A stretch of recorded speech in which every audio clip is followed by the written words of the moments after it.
And, when I was around the houses, I finally started catching on.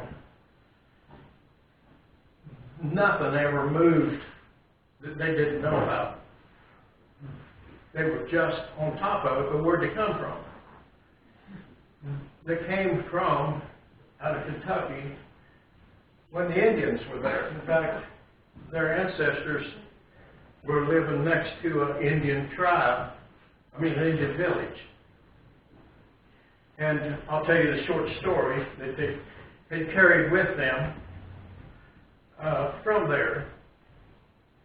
And it was,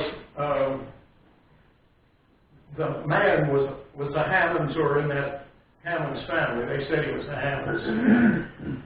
And it must be that he was married to, like, the chief's daughter.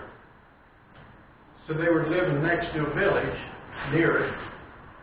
And every day, this old Indian would come over and spend the day with them. And obviously, they could speak the language. So he would laugh and tell jokes and do all kinds of stuff like that. Had a big time. And there was a boy there.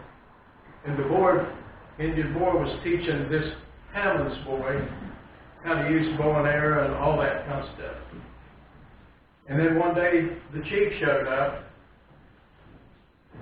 And he said,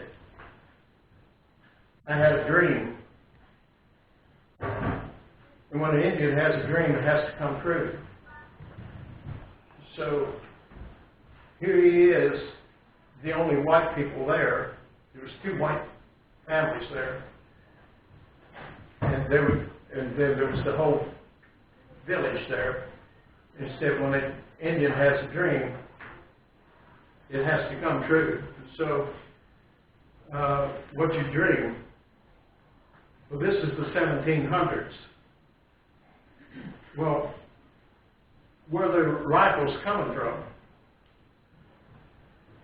There have been Lancaster County, Berks County, Bucks County, Cumberland County, York County, Pennsylvania. Well, those Germans come in there. They were the ones who were building the mountain rifles. And so the Indians said that I had a dream, and I dreamed that I had that rifle. And the man who owned the rifle, he called it Old Speckle Belly because it had silver inlaid in it. So it was a really fancy rifle. But he knew that he had to give him the rifle. So he gave it to him, and then he was thinking how to get it back. And so he finally figured out. So he went back, and the chief was there, and he said, I had a dream last night. He said, what'd you dream? I dreamed I had my rifle back, and I had a horse. And the Indian didn't say anything for quite a while.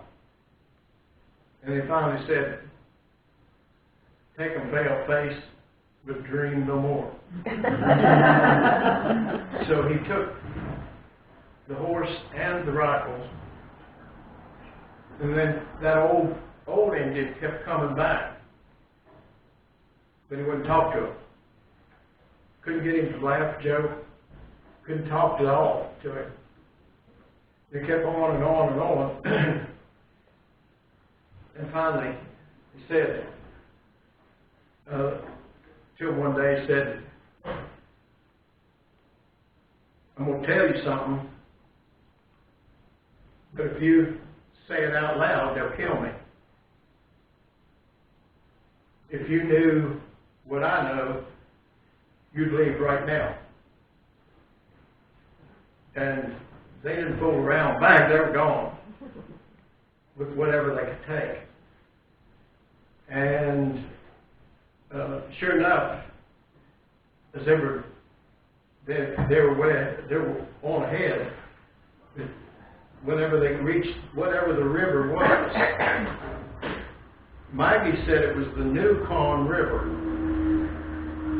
I don't know what river that would be, but that was what she said that it was. Now, they were from Whitley County, Kentucky. Whitley County, Kentucky is right down on the Tennessee border, right down at the bottom there. Anyway, they got to a river, and Ed Hammonds, you ever heard of Ed Hammonds? Okay, Ed Hammonds is known all over the world, been one of the greatest of the old fiddlers, and he was the uncle of the ones that I knew. He died in 55, so I didn't know him. But Ed's son, James, who was the same age, he was born 1903. Sherman's born 1903, James born 1905, Earl's born 1908. And then the women were born in the 1800s. So, they were the ones who was telling the story that had been passed down. But James told me that when